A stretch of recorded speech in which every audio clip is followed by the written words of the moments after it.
Hello everyone. इससे पहले मैं 38 और 39 बीपीएससी का पीवाईक्यू स्पार्क बुक से करा चुकी हूँ। तो आज हम लोग 40 बीपीएससी का करने वाले हैं। तो चलिए मैं स्टार्ट करती हूँ और वन लाइनर है तो मैं पढ़ते जाऊँगी और आप लोग को बस ध्यान से सुनना है और ये ऑटोमेटिक आपके मन मस्तिष्क में जाता रहेगा। और आपको अगर ऐसा क्वेश्चन आप देखोगे तो आपको फटाक से याद आएगा, तो आप इसको ऐसा डायरेक्ट देखने का कोशिश कीजिएगा। तो चलिए मैं स्टार्ट करते हैं। पहला क्वेश्चन है, छोटा नागपुर का पठार कैसा है? एक संप्रदाय भूमि। मार्मो गोवा पत्तन कहाँ स्थित है? तो गोवा में। सबसे बड़ा हिमनद कौन सा है? तो गंगोत्री। भारत के चावल की कटोरी किस क्षेत्र को कहते हैं? कृष्णा गोदावरी डेल्टा क्षेत्र को। ग्रीन पीस हरित क्रांति क्या है? पर्यावरण समर्थक का एक अंतर्राष्ट्रीय संगठन है। तेज हवा वाली रात्रि में ओस क्यों नहीं बनती है? वाष्पीकरण की दर तेज होती है। समुद्र नीला क्यों प्रतीत होता है? आकाश के परावर्तन तथा जल के कणों द्वारा प्रकाश के प्रकीर्णन के कारण। न्यूजीलैंड में पाया जाने वाला उड़ियन पक्षी कौन है? कीवी। मृदा अपरदन कैसे रोका जा सकता है? वनारोपण द्वारा। नेक्स्ट देखते हैं, पत्थर के कोयले के भंडार में कौन सा देश अग्रणी है? तो ये चीन है। आकाश गंगा के केंद्र की परिक्रमा करने में सूर्य को कितना समय लगता है? तो 25 करोड़ वर्ष लगता है। जिला नियोजन एवं विकास परिषद के प्रधान कौन होता है? जिला विकास पदाधिकारी। नेक्स्ट देखिए, भारतीय संविधान के किस अनुच्छेद में राज्य की विधानसभाओं के निर्वाचन का प्रावधान प्रस्तुत करता है? तो अनुच्छेद 170। किसी राज्य में विधान परिषद की संरचना अथवा विघटन किसके द्वारा किया जा सकता है? तो केंद्रीय संसद द्वारा। लोकसभा का प्रधान नेता कौन होता है? तो प्रधानमंत्री। राज्यसभा को भंग करने का एकाधिकार किसे प्राप्त है? राज्यसभा भंग नहीं होता।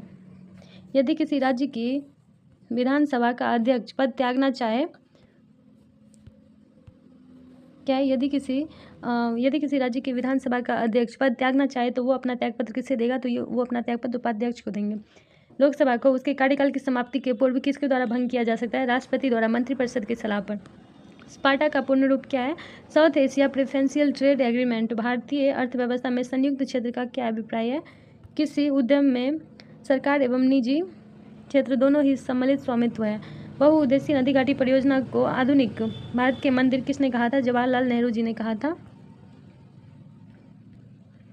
चलिए नेक्स्ट देखते हैं, भारत में राष्ट्रीय आय का आकलन किसके द्वारा होता है? केंद्रीय सांख्यिकी संगठन के द्वारा। भारत में राज्य सरकार के लिए आय का सबसे महत्वपूर्ण स्रोत क्या है? बिक्री कर। स्वतंत्रता प्राप्ति के बाद भारत ने सर्वाधिक किस उत्पादन में प्रगति की है? तो गेहूं के उत्पादन में। पंचवर्षीय योजना के मसौदे को अंतिम रूप में कौन स्वीकृति प्रदान करता है? तो राष्ट्रीय विकास परिषद। योजना आयोग का गठन कब हुआ था? तो 1950 ईस्वी में। बिजली की खपत का बिल किसके मापन पर आधारित होता है? वॉट। कौन वैकल्पिक ऊर्जा का सबसे बड़ा भंडार है? सौर ऊर्जा। जल की अस्थायी कठोरता का कारण है कैल्शियम और मैग्नीशियम के क्लोराइड और सल्फेट। हास्य गैस क्या है? Nitrous oxide. हास्य गैस जो है नाइट्रस ऑक्साइड है। जब हम बकरी या भेड़ का मांस खाते हैं तो हम द्वितीय उपभोक्ता होते हैं। डॉल्फिन किस क्षेत्र में वर्गीकृत किए जाते हैं? स्तनी में। उपमार्जक क्या है? शोधन अभिकर्ता। नेक्स्ट देखिए, आर्कियोपेटेरिक्स क्या है? जुरासिक युग का सर्व पुरातन पक्षी। जीवन चक्र की दृष्टि से पौधे का सबसे महत्वपूर्ण अंग कौन सा है? पुष्प। किस वनस्पति खाद्य में अधिकतम प्रोटीन होता है? सोयाबीन में। सबसे लंबा जीवित वृक्ष कौन है? सिकोइया।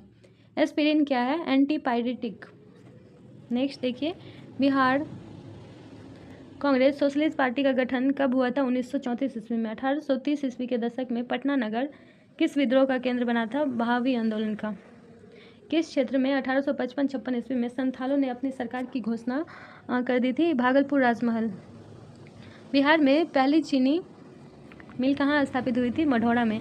भारतीय समुद्र शास्त्रियों ने अरब सागर के तल में मुंबई एवं दक्षिणी पश्चिमी की खोज 455 किलोमीटर दूर एक नए 1505 मीटर ऊंचे कौन से पर्वत की खोज की थी? तो रमन सागर पर्वत। किसने यूरोपीय समुदाय के लिए सकल मुद्रा के प्रस्ताव का सबसे सशक्त विद्रोह किया? इंग्लैंड ने। जम्मू कश्मीर के प्रशासन द्वारा किस पुस्तक पर प्रतिबंध लगाया गया था? तहरीक ए मुजाहिदीन। नेक्स्ट देखते हैं, और नेक्स्ट है नास्क क्या है? भारत द्वारा बनाई गई प्रक्षेपास्त्र नौका। विवादग्रस्त एनरॉन परियोजना कहाँ स्थित है? दाभोल में। मुहाजिर कीमी आंदोलन क्या है? पाकिस्तान में बसे उत्प्रवासी मुसलमानों का एक राजनीतिक दल। चीनी यात्री इति सिंह ने बिहार का भ्रमण कब किया था? 670 ईस्वी में। नगरों का क्रमिक पतन किस काल की एक महत्वपूर्ण विशेषता थी? तो गुप्त काल की।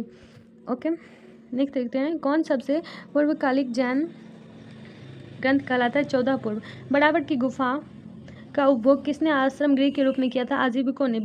धर्मशास्त्रों में भू राजस्व की दर क्या है? 1/6। ऋग्वेद संहिता का 9वां मंडल पूर्णतः किसको समर्पित है? सोम और इस पेपर नामांकित देवता। हड़प्पा में मिट्टी के बर्तनों पर सामान्यतः किस रंग का उपयोग हुआ था? लाल रंग का। मयूर सिंहासन पर बैठने वाला अंतिम मुगल सम्राट कौन था? मोहम्मद शाह। किस क्षेत्र में यूरोपवासियों का सर्वोत्तम सोडा और अफीम प्राप्त होता था? बिहार राज्य में। किसे जहांगीर ने खान की उपाधि से सम्मानित किया था? विलियम हॉकिंस को। बिहार में सुप्रसिद्ध संत सुफरुद्दीन वनेरी का संबंध सूफियों के किस संप्रदाय से था? फिरदौसी। विजयनगर के पहले शासक जिसने बहमनियों से गोवा छीना कौन था? हरिहर द्वितीय। नेक्स्ट देखते हैं, किसके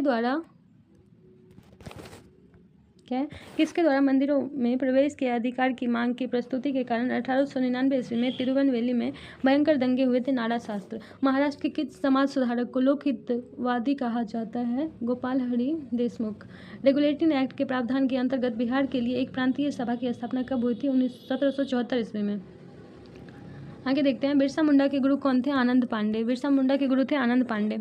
all India State People's Conference का गठन कब हुआ था? सन 1927 ईस्वी में। कम्युनिस्ट इंटरनेशनल का सदस्य बनने वाला पहला भारतीय कौन था? एम.एन. रॉय। खुदाई खिदमतगार संगठन की स्थापना खान अब्दुल गफ्फार खान। किसने खिलाफत आंदोलन को हिंदुओं और मुसलमानों की एकता को ऐसे अवसर के रूप में देखा जो 100 वर्षों में भी पुनः प्रस्तुत नहीं होगा? महात्मा गांधी। किसने 1873 ईस्वी में सत्य शोधक समाज की स्थापना की थी? ज्योतिबा फूले। भारतीय राष्ट्रीय कांग्रेस की प्रथम महिला अध्यक्ष एनी बेसेंट। किस वर्ष हिंदुस्तान रिपब्लिकेशन एसोसिएशन की स्थापना हुई थी? सन 1924 ईस्वी में। मानव बलि प्रथा निषेध करने के कारण अंग्रेजों के विरुद्ध विद्रोह करने वाली जनजाति का नाम क्या था? खोंड जनजाति।